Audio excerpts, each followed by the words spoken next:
Hello and welcome to another Dolphin Financial Radio Show with me, Dan Wendell.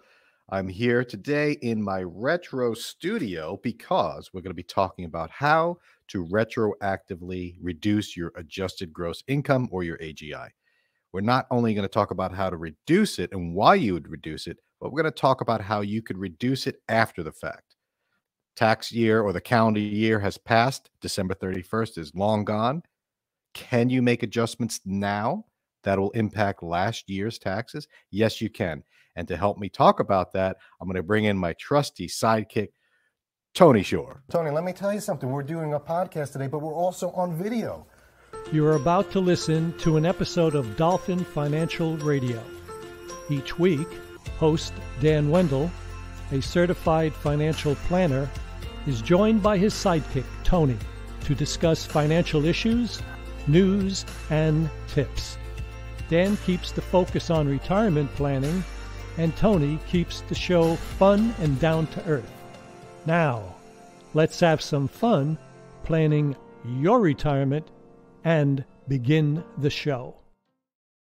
There we have it, Tony. I just want to highlight to the viewers my studio here. I'm just going to bring it up a little bit and have you give your opinion on it, Tony, because I know if we look at your studio, it looks very similar. Oh, Tony's he's even got his you got your I love it. I love it. You get your retroactive speakers. Are those your grandmother's speakers? Because wow, I love it. It is retro, but seriously, those speakers with those kind of grills usually sounded pretty good. And that little stereo you got back there, that's pretty nice. That's actually going to bring you big money now. I was going to get a gramophone and be like, all right, Tony, this is when you started listening to music. But I didn't want to insult you because you insult yourself by looking around yourself. Well, you didn't even have to prep for today's show. Wait, gramophone? Look at this.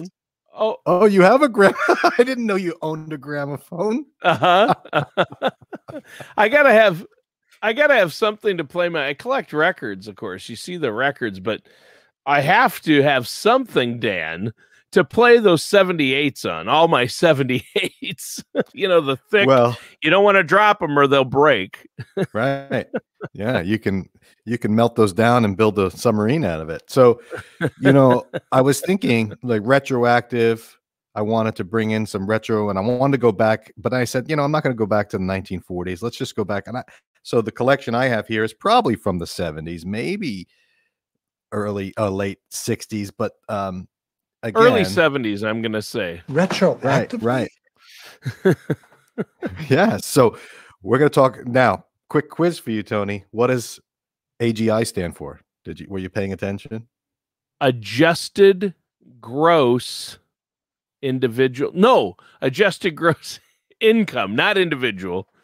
Yes. Not a gross individual. Adjusted gross income. Which is kind of like the after taxes income that you have, right? No, so it's okay. All right. You adjusted gross income is what you calculate to then determine what your tax rate's going to be. So a lot of times you can't control it. So I want to talk about how we can adjust it retroactively, because a lot of people right now, the tax deadline got extended for 2021 to May 17th. It's usually April 15th, right? So they extended it so people have more time to react. But most people say, well, it's too late. The year is over. I mean, I can't. What am I going to do now? I'm stuck. So we're going to talk specifically about how to go about changing last year's taxes today. But before I get into it, I want to talk about why we might want to do this. And I'm going to let you guess. But before I do, I'm going to give the easy one away so you have to struggle a little bit. So the obvious reason why we'd want to reduce taxes is to lower your adjusted gross income will reduce your taxes. Right. Pay less in taxes. Less taxes. Yep. Right. So that's the obvious one. And but there are ways to lower. There are ways, Dan, to lower your AGI. Is what you're saying. And so obviously that's a good thing because, hey, I make $100,000 a year. I want to lower my adjusted gross income so I don't have to pay taxes on the full 100. That's what we're talking about, right? That's right. That's right. So, a lot of people, everyone used to have different deductions and everything that they would do and write-offs, but now the government changed, I think, maybe 2 years ago now, or 3, the standard deduction was raised. So most people just use the standard deduction. Right. But this is beyond that. How can we lower it beyond that? And why? So lowering it obviously reduces taxes, but there's got to be another reason why we'd want to lower our AGI. And I'm going to ask you if you have any ideas. Well, one would be to apply for FAFSA for college, to get more, to be able to borrow more at a low rate, something like that. What you pay for in college. My son, when he first went to college, his FAFSA that we had to fill out to get the federal loan grant, that type of thing, they base that on your adjusted gross income. And so if we can lower our adjusted gross income, that's going to help with that. So they look at your past year's taxes and your AGI. Right. Can I have a negative AGI and then have them pay me to go to college? That's where you want to go. Well, I of course looked into that, and no. You're like, can I go back with him? All right. So you're right. This is good. So another reason to do it would be to actually get more benefits from different things like college. I know a lot of hospitals, if you have a hospital bill and they give you an application for financial aid, they'll say, what's your adjusted gross income? So financial aid, that's the word I was looking for. Financial aid. Yeah. To get any type of financial aid for college or to cover huge medical bills. Some hospitals will actually help you, but they're going to base it on that. But they base it on your past AGI from the last time you filed for taxes, your last tax return. So I don't understand it's retroactive, so enjoy. How can we do it? How can we do it retroactively? That's so I will tell you that, but I want to point out one of the big reasons why you'd want to do this besides financial aid. It's another financial aid is from the government for health insurance. So the tax health insurance credits for the Affordable Care Act, they use modified adjusted gross income. So you want that to be lower so you get a higher tax credit for health insurance. And in 2021, April 1st, they changed the rules. So it used to be a cliff. So if, let's say, the maximum AGI for a married couple was, I think it was $69,000. If you made more than that, $1 more, you got no tax credit for health insurance. If you made less than that, you might get $10,000 of credit. So there was a cliff. They've done away with that. $1 could make a difference. Right. So $1 can make a difference, and you'd want to retroactively reduce it. But now they've eliminated that. So now it's a percentage of your AGI. So you still want your AGI to be lower, so you get even more in medical tax credits toward health insurance. A lot of people don't even realize that they can now qualify. So they're going to be looking at their 2021 income, but when they're looking at what's my AGI, they say, oh, what was it last year in 2020? Right. And this applies for every year. You can retroactively lower it. So I want to talk about that because I know you're getting antsy. Look at you. You're giving me the look like, come on, let's talk about the retroactive part. So the big thing is when you're filling out your taxes, filling out the FAFSA form, you're filling this out. You're right. It's like, what was it? What did I do? How do I fill out the form, and how much tax do I owe? That's tax preparation. You pay someone, you go to your accountant, you pay them, and they fill out the forms for you, and then they say how much you owe. Or in your case, how much you get back because you like to overpay for whatever reason. We've talked about that before. It's better to owe money to the government than to get a refund, in my opinion. But that's neither my here nor wife. there. My wife and I call it forced savings. Yes, and it's in the book. It's in the book, the spending window. How you should, save some more money. But here's the spending window. I just wait. Oh, look at that! Look at that! This is a cool book. I mean, I love just even the artwork, but the concept is what it's all about. the You know, my spending brother window, Jim and look at did the artwork on that. look at these guys. The cover is great, but unfortunately on the back you have photos of the authors. That I'll detracts from notice it a how little little bit. gray hair. I didn't Yeah. have gray hair in that picture. You know, my brother Jim did the Photoshop artwork does on the front. wonders. Look at that. Tony. Look at what Photoshop can do. I'm trying to Okay, tell go you that ahead. my brother did the front cover, and you're ignoring it. You don't want to give Oh, my which my brother? brother Jim. My brother Jim did that one. He's the Yeah. artist. I was gonna say I didn't think Ed could Ed could not do that. So the reason why we want to do tax planning instead of tax prep is because you want to think ahead. You want to be thinking, all right, what can I do now to reduce my taxes in the future? What we're going to do today is what can I do now to reduce my taxes in the past? Okay. Oh, So I'm going to go crazy. over. I got three different tactics. And I'm going to start with the first one, which is my favorite. It's my favorite financial tool. It's my favorite financial discussion topic. And it's boring to a lot of people. Most people don't know about it. And it's called the health savings account, HSAs. So if you're a family, Tony, and you have a high deductible health plan, you're allowed to contribute to a health savings account. And what that does is it allows you to put money away before tax. So whatever you put away comes right off of your AGI. It comes right off the top. And when you use it for health care expenses, you don't pay taxes on it. And if it grows, if you invest it and it triples, you don't pay tax on the gain. So health savings accounts are awesome. I've done a show on it. I suggest people watch it. Now, when you're contributing to an HSA, there are limits. It doesn't matter how much income you make, but you need a high deductible health plan. So if you have it, you could contribute. So last year, the limit for a family was $7,100. Now, if you're over 55, you can add an extra $1,000. So let's say you wanted to add $7,100 to your HSA. You had an HSA last year and you didn't do it. December 31st is come and gone. You're out of luck. Wrong. You're not out of luck. You can retroactively add to 2020 or last year into your HSA, even though the year is gone. Wow. Very important.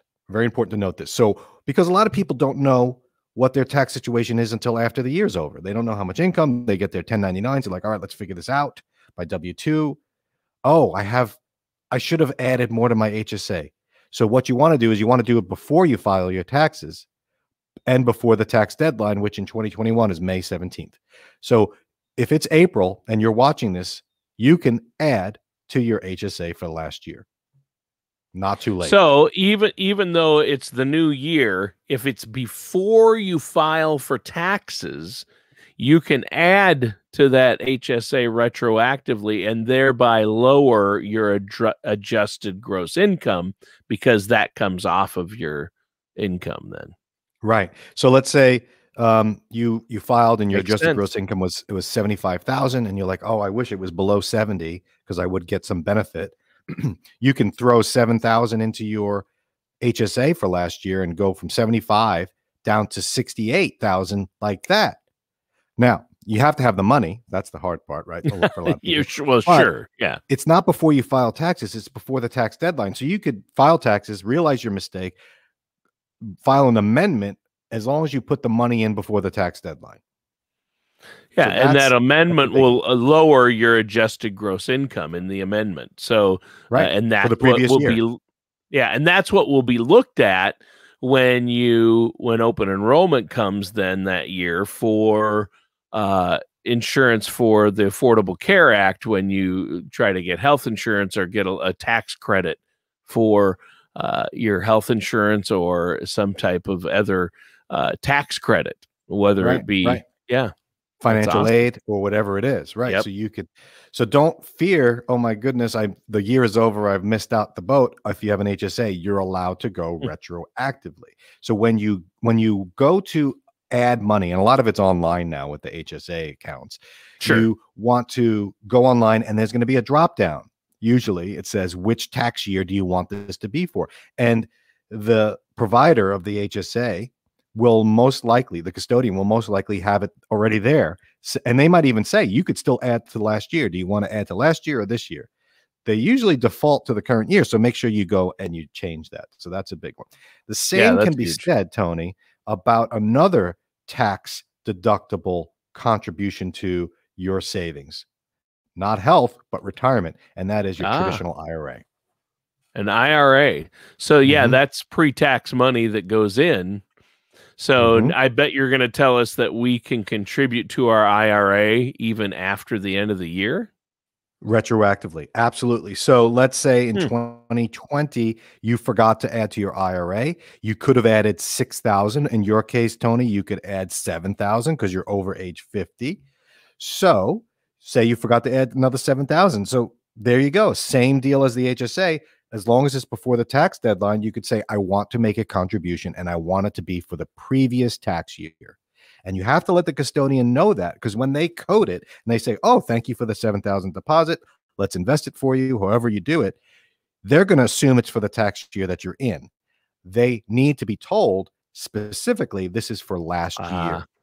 So that's the otherwise it's going to be for the current year. Yeah. So, and Dan, you're talking about retroactive contributions into last year's HSA, into last year's make a retroactive contribution to a traditional IRA.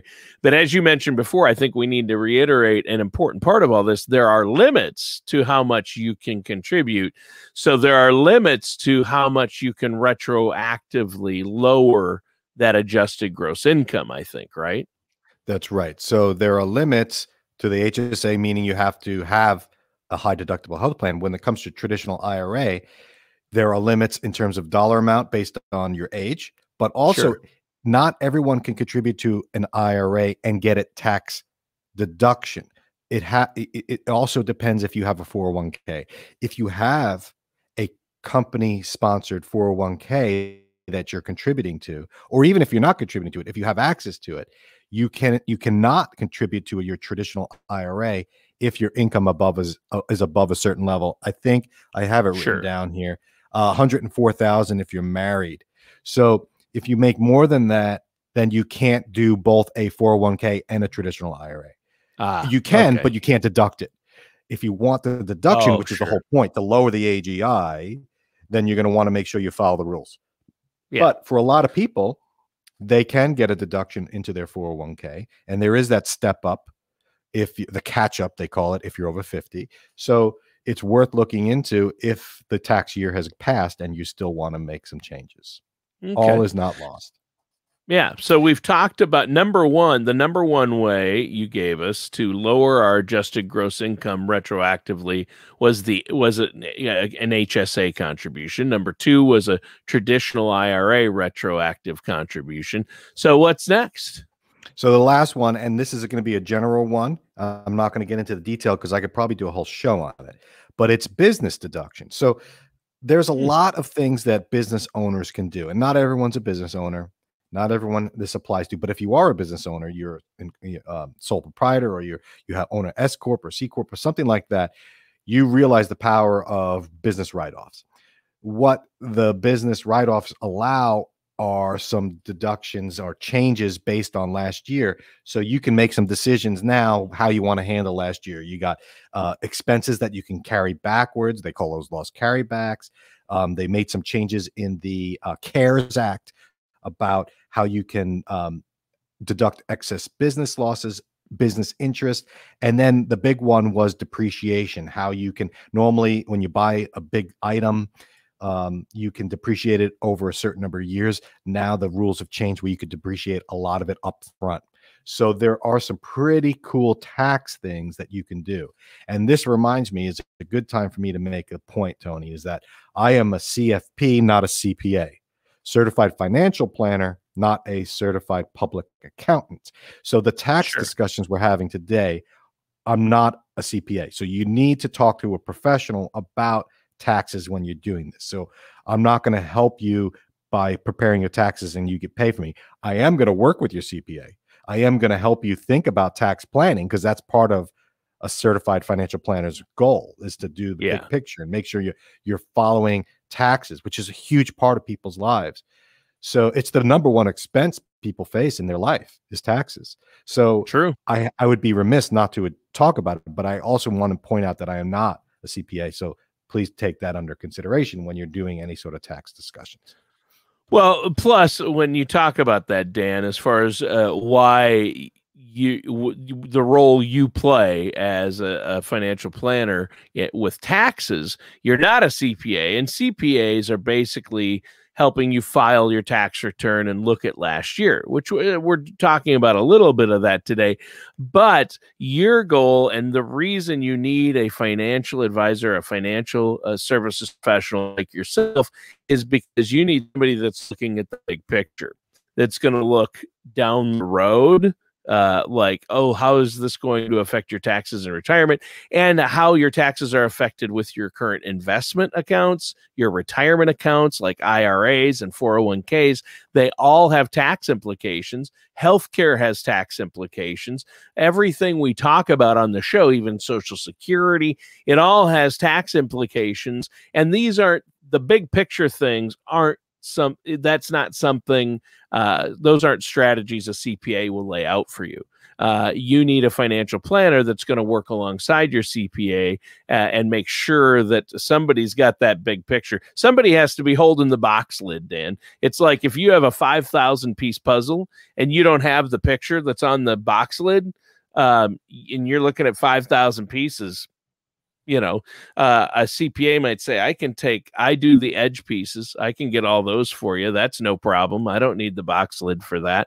But to get the rest of the puzzle together, you got to know what the final picture looks like. That's and that's a good point. And that's a good analogy, right? It is a good analogy. I pulled that one out of my nether regions, but that's good job. A good one. Talk about retroactive. You really went back for that, man. Sure. I'm surprised you're not passed out right now. So yeah, you're right. It's a different discussion. It's a different discussion than the CPA would have with you. It's more, sure, how does taxes implicate something? So if we're going to do something, how's your tax bill going to come out if we do that? Yeah. And then let's not do it. Let's do something different. So that's what you want to do. You want to be planning instead of being reactive. So yeah. Here's a question, like Tony, that a CFP would address as opposed to CPA. Should you take on debt to reduce your AGI? So we talked about, hey, I could put 7,000 in my HSA. I could put 7,000 in my IRA. That's 14 grand. I don't have 14 grand sitting in my checking account. Should I take on a loan to put into my IRA to get the tax reduction? Does that make sense? And I'm not going to answer it, but I'm going to say that is a conversation I have with people, because sometimes you have to do the math. Might make sense to do it, right? Do I do a home equity line of credit so I can reduce my taxes? What? Wait, who talks like that? These types of discussions are what you need to have. And I only know this from doing the show with you, being a co-host, but I know the answer is as well. You have to look at, is the interest rate, can you get a low enough interest rate now on a loan where that interest rate payment is going to be less than the money you're going to save by retroactively lowering your adjusted gross income when it comes to financial aid, or, right, things like that, right? Yeah, exactly. So there's some math formula in there, but there's also life. So it might say, well, it makes sense to do it, but can I do it? Will it affect my life? So that's the CFP in me that would be like, all right, let's step back and take a big picture. So really the conclusion is there are retroactive opportunities. Everyone likes the in the beginning you wrote, or the sound you had retroactive, right? Should probably apply retroactively. Retroactively? Yeah. Plus, it's retroactive, so enjoy. Enjoy. Exactly. Enjoy this. So enjoy the opportunity. But next time, it's better if you aren't scrambling, you're planning ahead. So for me, when it comes to my HSA, I do contribute the previous year after it's over, because I need to figure out how much makes sense. So I like maxing out the HSA, but maybe someone says, I don't have that kind of money. But then when they do the math, they say, yes, now it makes sense. They can actually see, if I add 1,000 to my HSA, here's what my tax bill is going to be. Wow, I saved $300 by putting 1,000 away. That's a pretty good return. So then they do it. So that's the idea, Tony. Be proactive instead of reactive. But if you miss the boat, don't worry. you can always get the late bus. There's a late bus, right? Remember the late bus well, in school? Yeah, thank God.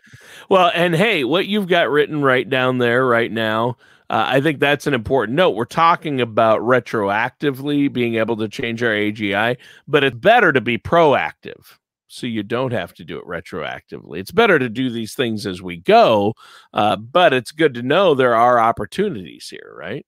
That's right. And so I can look back and I can look behind me and see I got a retroactive camera and I got the old stereo system with the funny knobs. And I know that I can always go back. Look at that TV, Tony, the old TV up above the mic. Oh, so yeah. But the thing with me is, Tony, this is a green screen. So I'm going to go back to the real world. I'm not going to be a technology Luddite, but some people like to live in the past. They like to surround themselves with the old stuff. They don't want to advance. And so I'm trying to get people to advance, Tony, right? You mean like CDs? They're already, people think I'm old and crazy for having CDs.